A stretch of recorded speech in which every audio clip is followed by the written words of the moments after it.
আমি একটা ভাগ্য করে আসিনি যে কেউ আমাকে আপন ভাববে, কিন্তু এইটুকু বিশ্বাস আছে যে আমাকে হারিয়ে ফেলবে সে আমাকে অবশ্যই মিস করবে।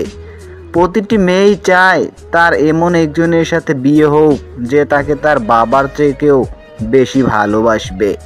প্রয়োজনটা ফুরিয়ে গেলে আর কেউ খোঁজ রাখে না, সে যত কাছের মানুষই হোক না কেন।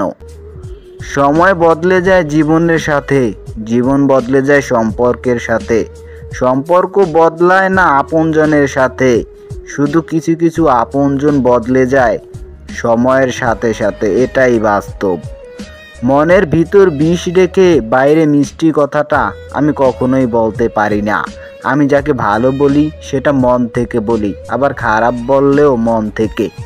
কখনো ভাবতে যাবেন না যে আপনি দেখতে কুৎসিত অথবা অন্যের থেকে অসুন্দর। রব আপনাকে এভাবে সৃষ্টি করেছেন, এর একটা নির্দিষ্ট উদ্দেশ্য আছে এবং তিনি কখনোই ভুল করেন না। দুই ধরনের মানুষের সংস্পর্শে যাওয়া কখনোই উচিত না। এক, স্বার্থপর মানুষ। দুই, মিথ্যেবাদী।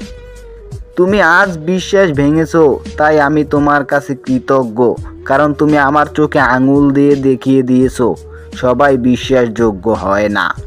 নরম কাদা যেমন একবার পুরো ইট হয়ে গেলে আর কখনো নরম হয় না, ঠিক তেমনি বিশ্বাসটা একবার চলে গেলে আর কখনো সেটাকে ফিরিয়ে আনা যায় না।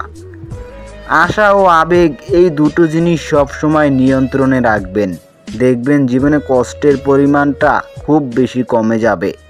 জীবনে কখনো কারো প্রেমে না পড়াই ভালো, কারণ একটা মানুষের হাসি খুশি জীবনটা নষ্ট করে দেয় এই প্রেম। রক্তের সম্পর্ক ছাড়া কেউ যদি তোমার জন্য কাঁদে তাহলে অবশ্যই বুঝে নিও তোমাকে সে তার জীবনের চাইতেও বেশি ভালোবাসে।